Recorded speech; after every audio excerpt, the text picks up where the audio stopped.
श्री गुरु महाराज जी के चरणों के अंदर आए।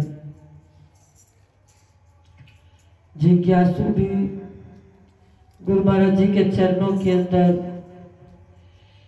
यही कह रहा कि ठंडी आने सतगुरु जी तेरे प्यार दिया छा।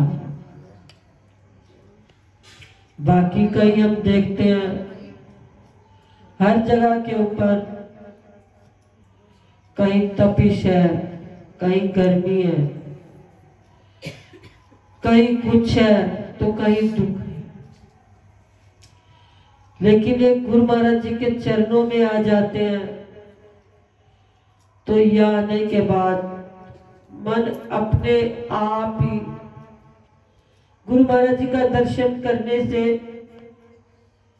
ऐसी वाइब्रेशन पड़ती है, उनके चेहरे का जो नूर हमारे ऊपर आ जाता है तो अपने आप हमारे जीवन की सारी तपिश वो हर लेते हैं और हमें ठंडी ठंडी छांव के अंदर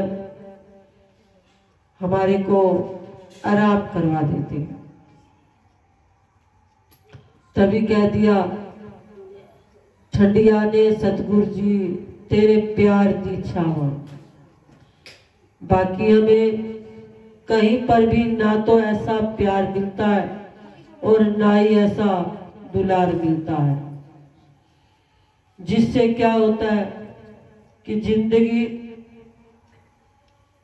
दुखी हो जाती है, परेशान हो जाती है। और जब मन इस तरह हो जाता है तो याद कौन आता है? गुरु महाराज जी याद आते हैं।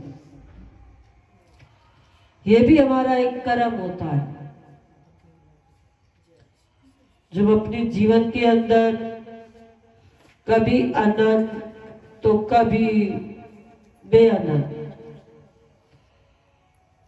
जो सतगुरु जी महाराज जी के चरणों के अंदर आ जाते हैं वो इस अमृत को लूटते हैं।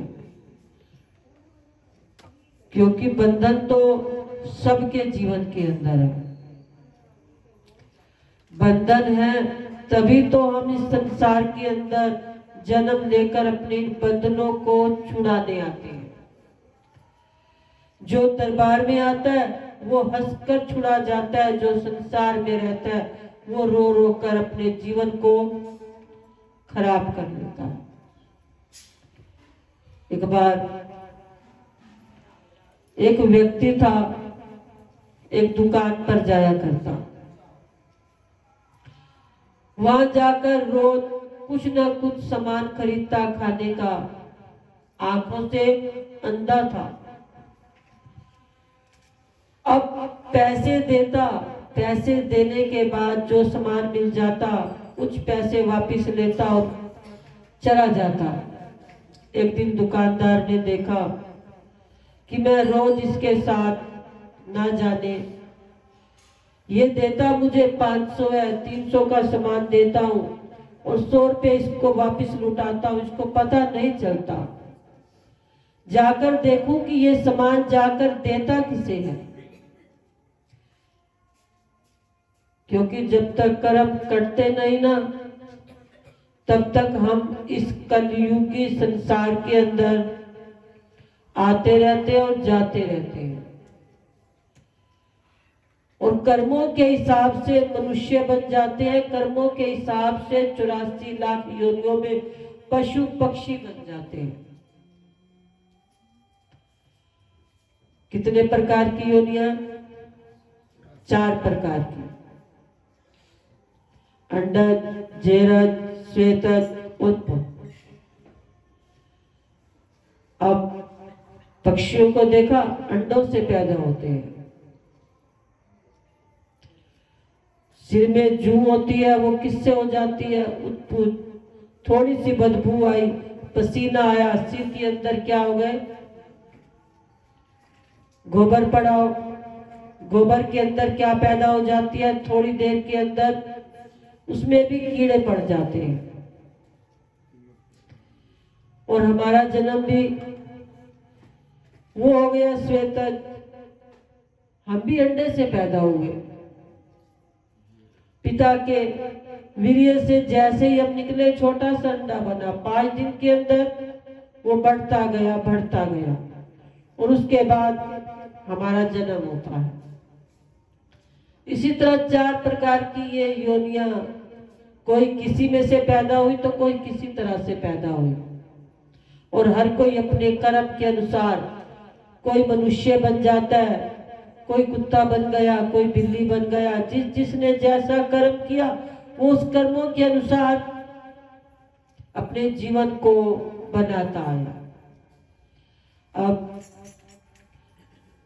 जो दुकानदार था उस अंधे व्यक्ति के पीछे चल पड़ा, पीछे गया, देखा कि वो तो बच्चों में सामान ले जाकर बांट देता है।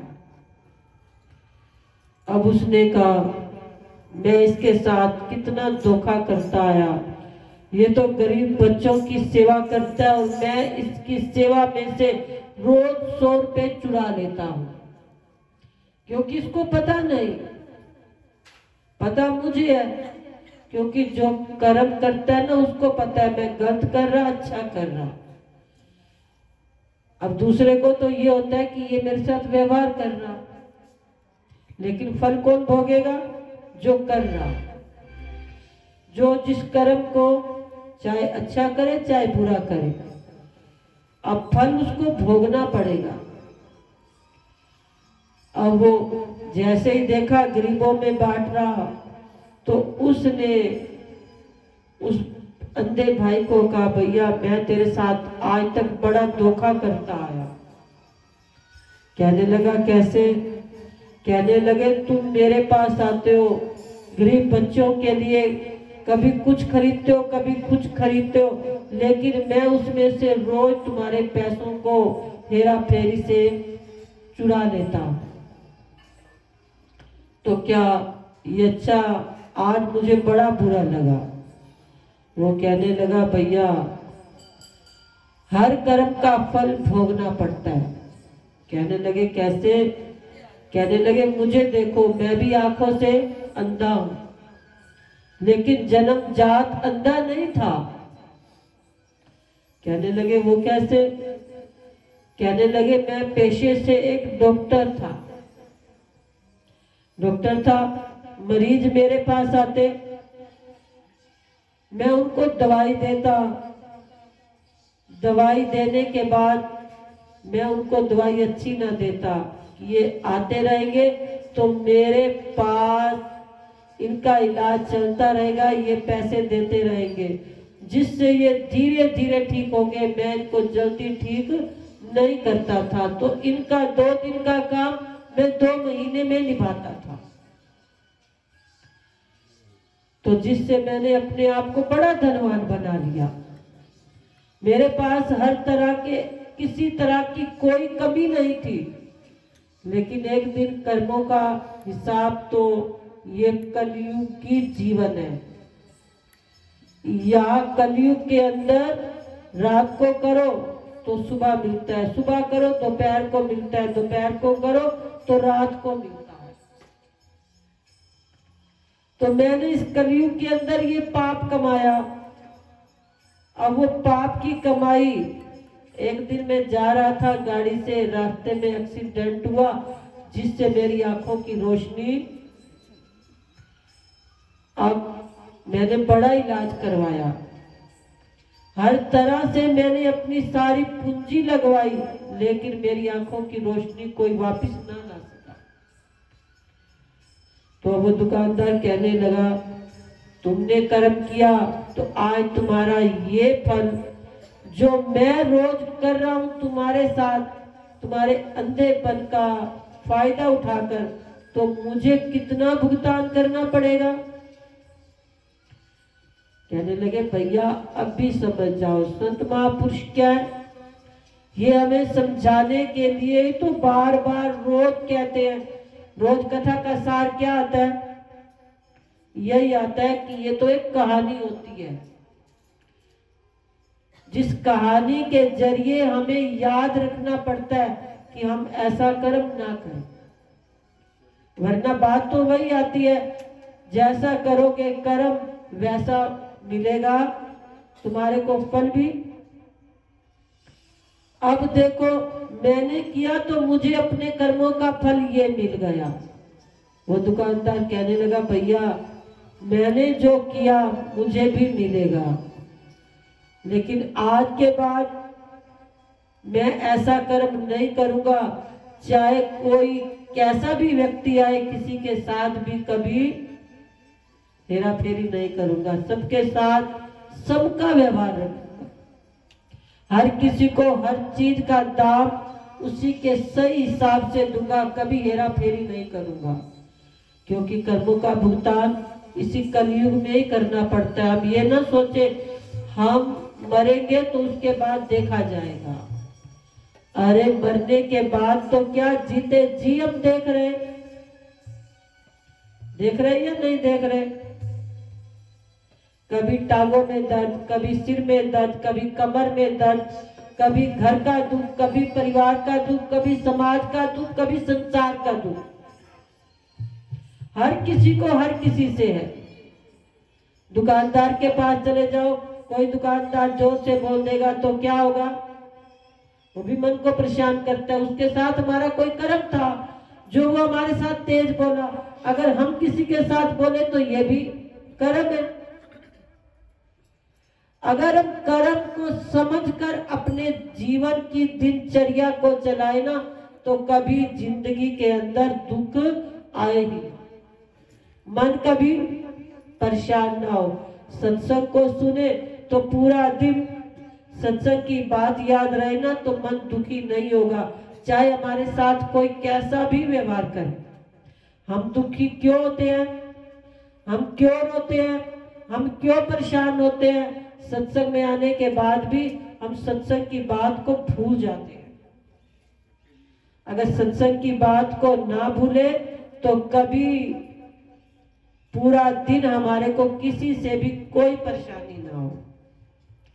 लेकिन हम ना जाने कितनी बार दिन के अंदर कितनी बातें कर बैठते हैं, कितना अपने मुख से कुछ कुछ बोल बैठते हैं, लेकिन वो सारा बोला हुआ हमारा कर्म हमारे को वापस मिल जाता है।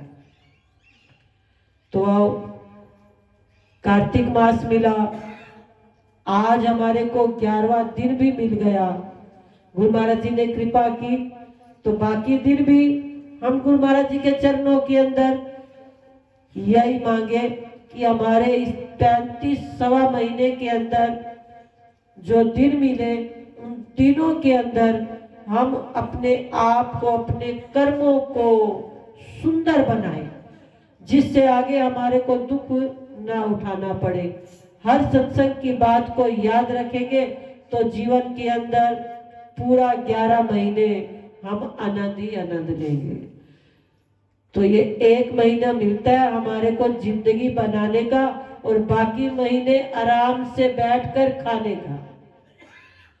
बाकी महीने हम आते हैं, 1 महीना आते हैं, 1 महीना नहाते हैं, क्योंकि कार्तिक मास के अंदर जो अपने आप को सुबह अमृत वेले स्नान करवा के गुरु महाराज जी के चरणों में आता तो वो अपने सारे बंधनों को पूरे माह के अंदर समाप्त करवा के जाता है। तो आओ गुरुदेव जी की तरफ से आज हमारी आसमा बहन का जन्म दिवस भी है, भगत जी का जन्म दिवस है।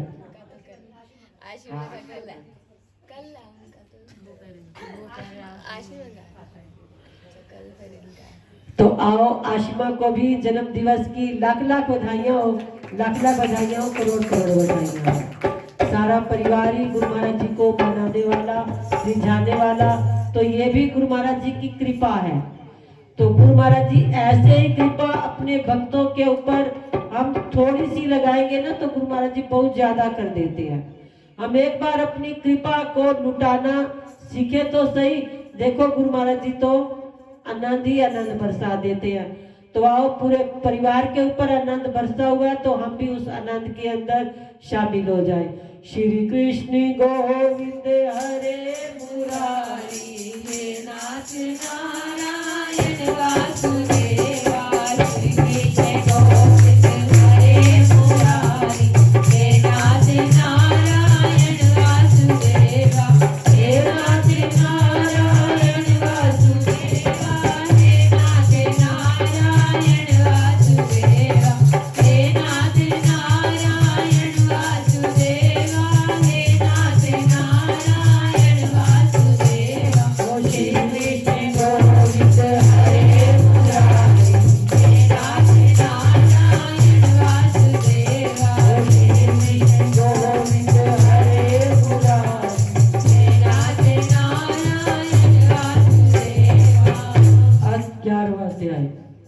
एक समय श्री वेद व्यास जी से नारद मुनि से पूछा कि हे व्यास जी, सब आश्रमों में गृहस्थ आश्रम श्रेष्ठ क्यों माना गया है?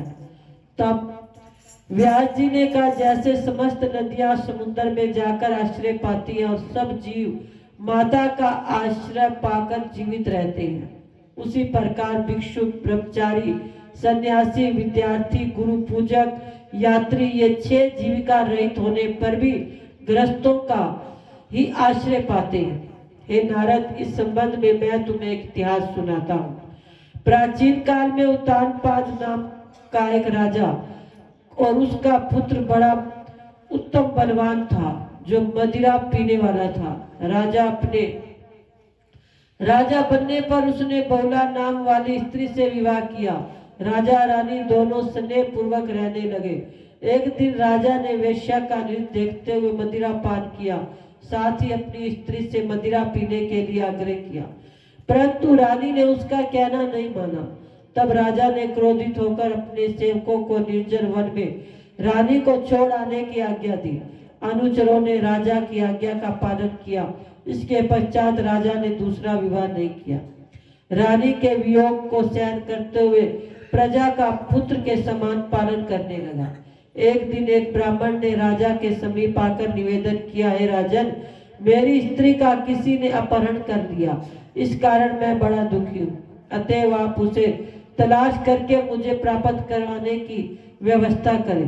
राजा ने कहा, हे महाराज, मुझे नहीं मालूम आपकी स्त्री को किधर और कहां से गई है। इस स्थिति में उसे ढूंढकर कहां से ला सकता हूँ। ये सुनकर ब्राह्मण बोला, हे राजन, छठा भाग प्राप्त करके आप प्रजा के रक्षक हैं। मेरी स्त्री अपने घर में सो रही थी, वहां से उसे कोई हरकर ले गया, अतएव आपका कर्तव्य है कि आप उसे कहीं से भी ढूंढ कर लाएं।